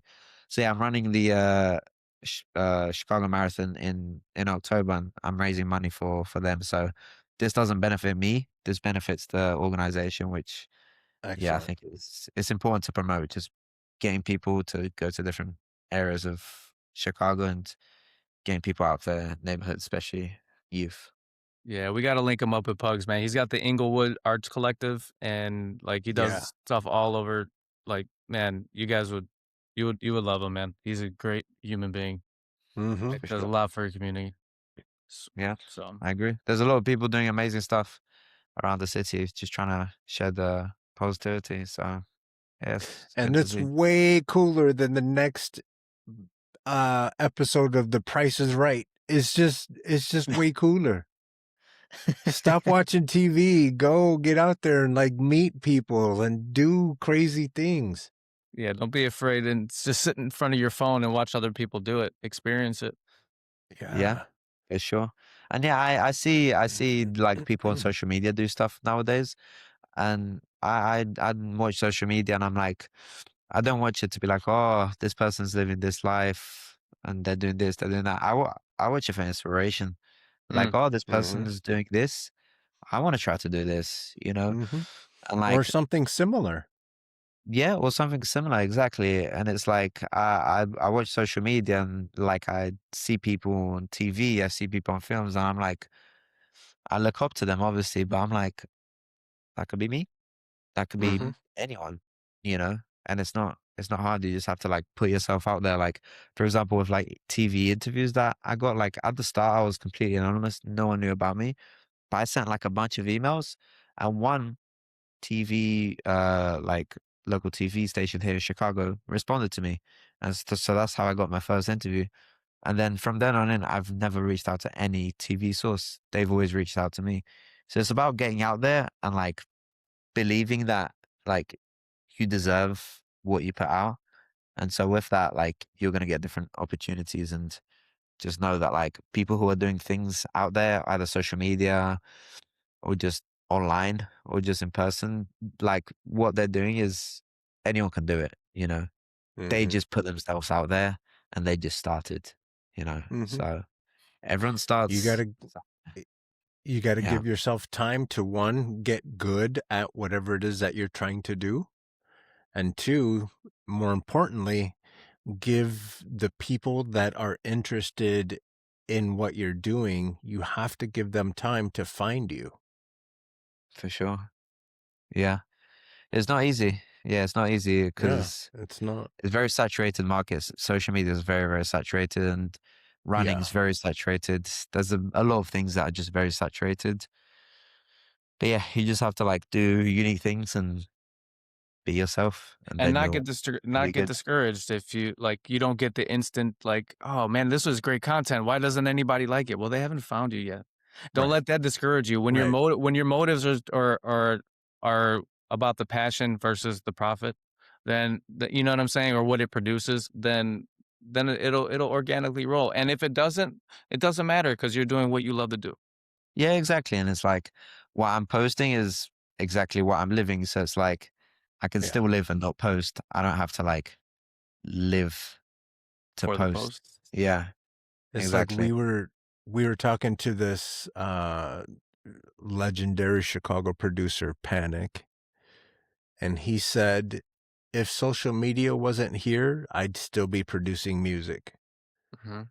If I Perfect. didn't have anything else happening, I'd still be producing music. For sure. He Yeah. just he just puts he just makes videos about what he's doing anyway. Mhm. Yeah.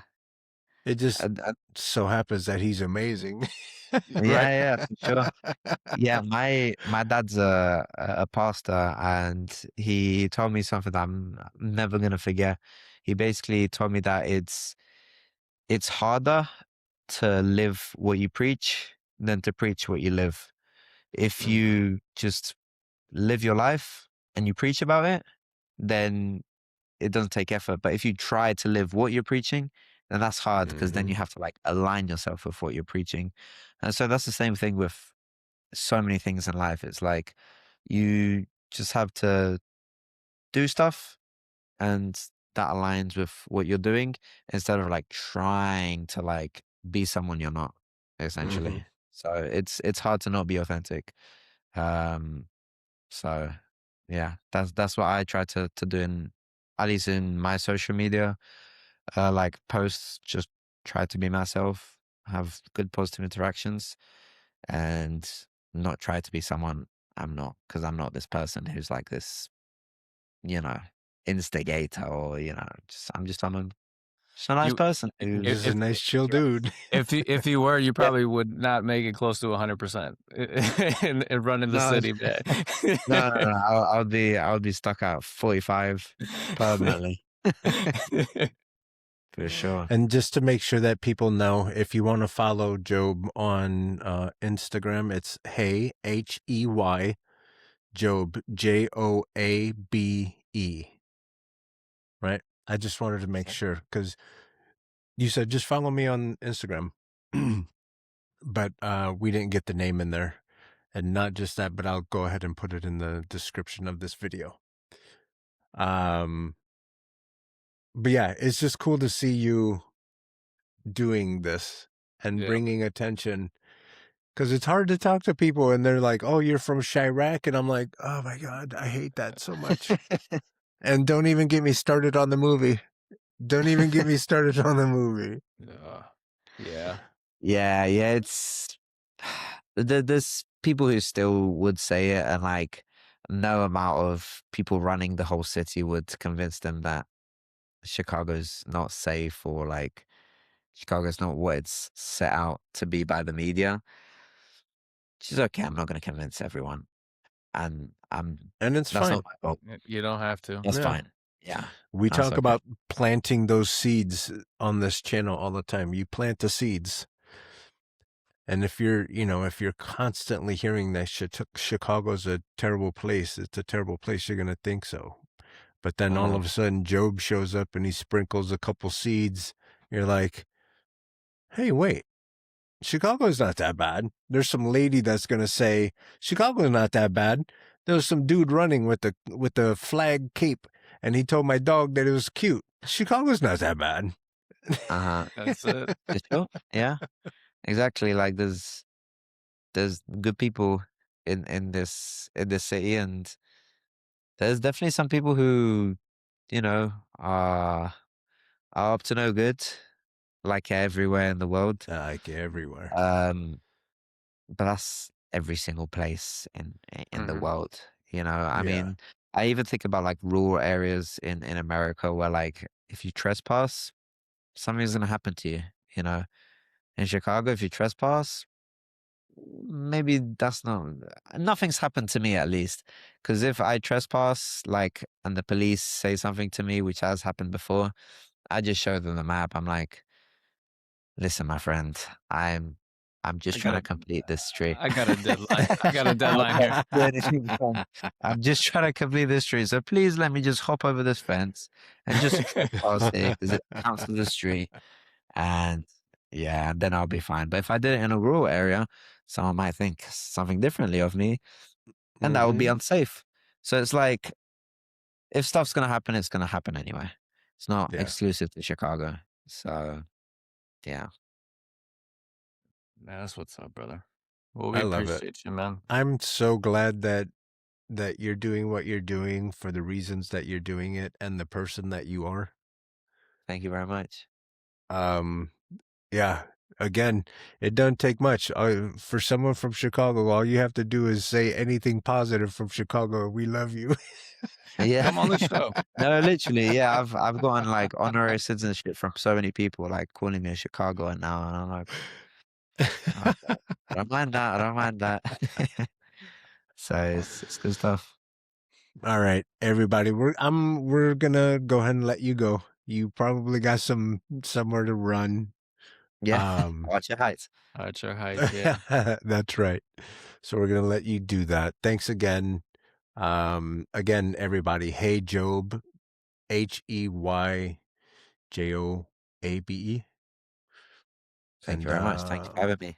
And I'm gonna reach out because I am gonna send you the coupon or the gift certificate for that popcorn. Please do. Thank you very much. All right, brother. Take care.